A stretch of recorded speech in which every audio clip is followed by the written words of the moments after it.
Hi Mathomagnates, hope you all doing great. Thank you for all your likes, shares and subscriptions. మనం ఇప్పటి వరకు perspectives in ఎడ్యుకేషన్లో 11 వీడియోస్ని complete చేసుకున్నాం. With 12th video Hunter Commission 1882. If you are forget to hit please subscribe my channel. మనం Hunter Commission 1882 గురించి తెలుసుకుందాం. ఇంతకుముందు చెప్పిన వీడియోస్ అన్నీ కూడా డిస్క్రిప్షన్లో లింక్ ఇవ్వబడ్డాయి, చెక్ చేసుకోండి. నోట్స్ ఇంగ్లీష్లో ఉన్నా నేను తెలుగులోనే చెప్పడం వల్ల రెండు మీడియంస్కి కూడా ఇది యూజ్ అవుతూ ఉంటుంది. ఈ హంటర్ కమిషన్ 1882ని ఏమని పిలుస్తారు అంటే ఇంకొక నేమ్ ఏంటి అని అంటే కనుక first education commission or Indian education commission అని హంటర్ కమిషన్ని పిలుస్తూ ఉంటారనమాట. ఈ హంటర్ కమిషన్ని ఏర్పాటు చేసింది ఎవరు అంటే కనుక జనరల్ గవర్నర్ లార్డ్ రిప్పన్ దీన్ని ఏర్పాటు చేశారనమాట. ఈ హంటర్ పూర్తి పేరు ఏంటంటే విలియం హంటర్. ఈ విలియం హంటర్ అధ్యక్షతలో ఈ హంటర్ కమిషన్ని ఏర్పాటు చేయడం జరిగింది. ఎప్పుడు ఏర్పాటు చేశారు? 1882 ఫిబ్రవరి 3న ఈ హంటర్ కమిషన్ని ఏర్పాటు చేయడం జరిగింది. ఈ కమిషన్లో నెంబర్ ఆఫ్ మెంబర్స్ మొత్తం 20 మెంబర్స్ ఈ కమిషన్లో ఉంటారన్నమాట. ఈ 20 మెంబర్స్లో 3 మెంబర్స్ ఇండియన్స్ ఉంటారు. ఓకే, ఆ ఇండియన్స్ నేమ్స్ ఏంటి అంటే కనుక భూదేవ్ ముఖర్జీ, సయ్యద్ అహ్మద్, కేటీ తిలంగ్. వీళ్ళు ముగ్గురు కూడా ఇండియన్ వాళ్ళు అనమాట. Okay, next causes for formation యొక్క కాజెస్ ఏంటి అని చూద్దాం. For neglecting primary education, wood's డిస్పాచ్లో ప్రైమరీ ఎడ్యుకేషన్ని నెగ్లెక్ట్ చేశారు కాబట్టి ఇక్కడ ప్రైమరీ ఎడ్యుకేషన్ని ముందు తీసుకెళ్ళడానికి ఈ హంటర్ కమిషన్ని ఏర్పాటు చేయడం జరిగింది. గ్రాంట్ ఇన్ ఎయిడ్ అంటే మనం ఆల్రెడీ చెప్పుకున్నాము. ఇక్కడ ఈఐసి మొత్తం అందరికీ ఇండియన్స్ అందరికీ ఎడ్యుకేషన్ ఇవ్వలేదు కాబట్టి ప్రైవేట్ స్కూల్స్ని కూడా ఏర్పాటు చేసుకోమని చెప్పింది. ఆ ప్రైవేట్ స్కూల్లో పనిచేసే టీచర్స్కి వాళ్ళే శాలరీస్ ఇస్తూ ఉండేవారనమాట. కానీ అదంతా జరగట్లేదు. అలా జరగకుండా ఉండడం వల్ల కొన్ని మిషనరీస్ అంటే లండన్లో ఉండే మిషనరీస్ ఎక్కువగా లాస్ అవుతూ ఉంటున్నాయన్నమాట. మెయిన్గా క్రిస్టియన్ మిషనరీస్ బాగా లాస్ అవుతూ ఉంటున్నాయి. వాళ్ళు లండన్లో ధర్నాలు ఇవన్నీ చేస్తూ ఉండేవారు. కాబట్టి 1878లో general council of education in ఇండియాని ఏర్పాటు చేయడం జరిగింది అన్నమాట.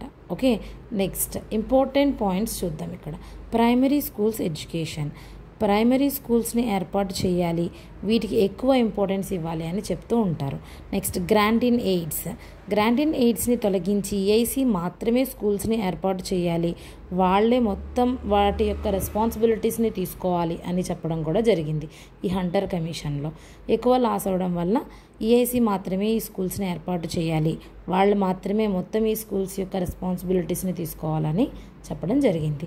నెక్స్ట్ రియల్ లైఫ్ సిచ్యువేషన్స్, ఈ రియల్ లైఫ్ సిచ్యువేషన్స్ని యూజ్ చేసుకొని అక్కడ హంటర్ కమిషన్ ఏం చెప్పింది అంటే రియల్ లైఫ్ సిచ్యువేషన్ని యూజ్ చేసుకుని అక్కడ సిలబస్ ఉండాలి అని, అక్కడ ఏమేమి సబ్జెక్ట్స్ ఉండాలి అని అంటే కనుక అగ్రికల్చర్, మెన్సురేషన్, ఫిజిక్స్, బ్యాంకింగ్ ఇవన్నీ కూడా ఉండాలని హంటర్ కమిషన్లో చెప్పారు. బ్యాక్వర్డ్ క్లాసెస్ అంటే హరిజనాస్, గిరిజనాస్ అంటే ట్రైబ్స్, ఉమెన్స్, వీళ్ళందరూ కూడా అందరికీ ఎడ్యుకేషన్ అందాలి అని చెప్పడం జరిగింది. Next district or municipal, district వైజ్గా కానీ మున్సిపల్ వైజ్గా కానీ ఒక బోర్డు ఏర్పాటు చేసి అంటే సెకండరీ బోర్డుని ఏర్పాటు చేసి ఆ బోర్డు అక్కడ ఉన్న డిస్ట్రిక్ట్లో లేదా మున్సిపల్లో ఉన్న స్కూల్స్ యొక్క రెస్పాన్సిబిలిటీని తీసుకోవాలి అని ఇక్కడ చెప్పడం జరిగింది అన్నమాట. Next role of state government, ఇక్కడ స్టేట్ గవర్నమెంట్ అనేది తన స్టేట్లో ఉన్న అన్ని స్కూల్స్ని కూడా పట్టించుకోవాలి, తన స్టేట్లో ఉన్న అన్ని స్కూల్స్లోనే ఎడ్యుకేషన్ అందించాలి అని చెప్పడం జరిగింది. నెక్స్ట్ బ్రిలియంట్ స్టూడెంట్స్ ఎవరైతే ఉన్నారో వాళ్ళని అబ్రాడ్కి స్టడీస్కి పంపించి వాళ్ళు మళ్ళీ తిరిగి వచ్చాక వాళ్ళని టీచర్స్గా తీసుకోవడానికి ట్రై చేయాలి అని హంటర్ కమిషన్లో చెప్పారు. పరదా సిస్టమ్ అంటే ముస్లింలో పరదా సిస్టమ్ ఉంటుంది కాబట్టి వాళ్ళకి సెపరేట్ స్కూల్స్ని ఏర్పాటు చేయాలి, వాళ్ళని రక్షించడానికి సూపర్వైజింగ్ ఆఫీసర్స్ని ఏర్పాటు చేయాలి అని హంటర్ కమిషన్లో చెప్పారు. ఇవన్నీ కూడా important points. Next general points చూద్దాం. న్యూట్రల్ రిలీజియస్ సిస్టమ్, అందరికీ కూడా అందరి రిలీజియన్స్కి కూడా న్యూట్రల్గా ఉండాలి. హిందూస్, ముస్లిమ్స్, క్రిస్టియన్స్ అందరూకి ఎడ్యుకేషన్ ఒకేలా ఉండాలని చెప్పడం జరిగింది. టీచర్ ట్రైనింగ్ అండ్ ఉచిత విద్య, అంటే హయ్యర్ ఎడ్యుకేషన్ కూడా ఉచిత విద్య జరగాలని. టీచింగ్ ఇన్ మదర్ టంగ్లో ఉండాలి అని చెప్పడం జరిగింది. ఇదంతా కూడా హంటర్ కమిషన్ 1882. ఈ వీడియో కనుక మీకు హెల్ప్ఫుల్గా అయినట్లయితే please like, share and subscribe my channel. Thank you for watching this video. Please subscribe my channel. Thank you so much.